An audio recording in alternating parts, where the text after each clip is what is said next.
Praise the Lord. എന്നെ കേൾക്കുന്ന പ്രിയപ്പെട്ടവരെ,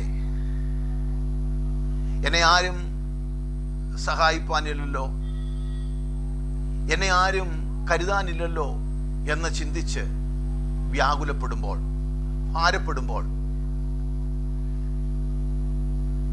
നമുക്ക് മനസ്സിലാക്കേണ്ടതായ ഒരു കാര്യമുണ്ട്. എന്നെ സഹായിപ്പാൻ ഒരാളുണ്ട്, എന്നെ കരുതുവാൻ ഒരാളുണ്ട്. 121 സങ്കീർത്തനം 2-ാമത്തെ വാക്യത്തിൽ ഇങ്ങനെ വായിപ്പാൻ കഴിയുന്നത്, എൻ്റെ സഹായം ആകാശത്തെയും ഭൂമിയെയും ഉണ്ടാക്കിയ യഹോവയിൽ നിന്ന് വരുന്നു. എന്നെ സഹായിപ്പാൻ കഴിയുന്ന ഒരുവനുണ്ട്. അത് സകല ചരാചരങ്ങളുടെ സൃഷ്ടിതാവും രക്ഷിതാവുമായ എൻ്റെ കർത്താവ്. ഈ ഭൂമിയിൽ എന്നെ സഹായിപ്പാൻ ആരുമില്ലെങ്കിലും എന്നെ സഹായിപ്പാൻ ഉയരത്തിൽ സ്വർഗമുണ്ടെന്നുള്ള ഉറപ്പ് നമ്മുടെ ജീവിതത്തിൽ ദൃഢത, വിശ്വാസം ഉറപ്പിക്കുവാൻ ഇടയാകട്ടെ.